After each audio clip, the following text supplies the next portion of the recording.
La mesure même de notre renoncement déterminera la mesure où la puissance de sa résurrection pourra s'exercer en nous.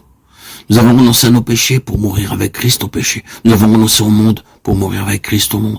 Et maintenant nous renonçons au moi, ce qui ouvre au Seigneur la porte de notre cœur et lui permet d'y entrer. Nous renonçons aussi par là à cette vie terrestre charnelle, source d'énergie purement terrestre, qui autrefois nous animait. Et portant toujours en nos corps la mort de Jésus, nous sommes amenés à puiser toujours davantage à sa vie, qui se manifeste dans nos corps mortels et vivifie ceux qui nous entourent. Quiconque aime son père ou sa mère, son fils ou sa fille, plus que moi, n'est pas digne de moi. Celui qui ne prend pas sa croix et ne me suit pas, n'est pas digne de moi. Celui qui aura conservé sa vie la perdra. Matthieu 10, 37, 38, 39. Le Seigneur illustre ce qu'il entend par prendre sa croix et perdre sa vie, ou renoncer à soi-même par ce verset.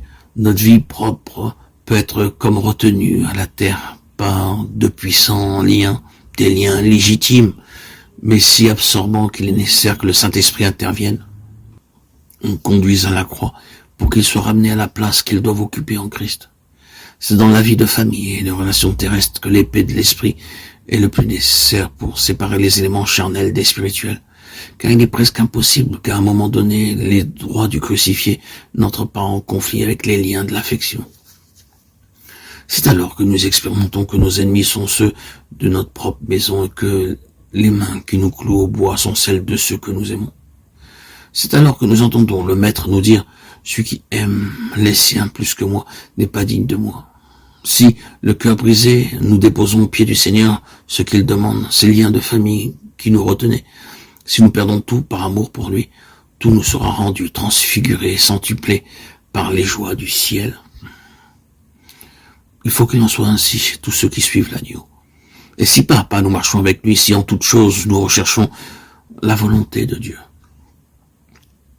alors le jour viendra, comme il va aussi pour notre divin modèle, où nos frères croiront en nous et où ces paroles s'accomplirent à la lettre. Celui qui perdra sa vie la retrouvera.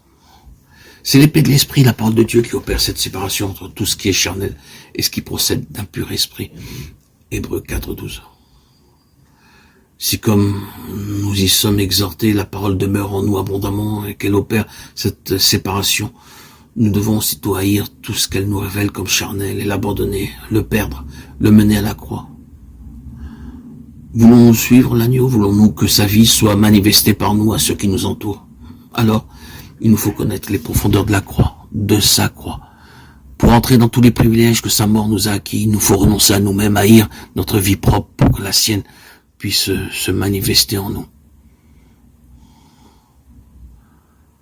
Prendre sa croix, c'est perdre sa vie, c'est renoncer à soi-même, à sa vie propre, à ses liens légitimes,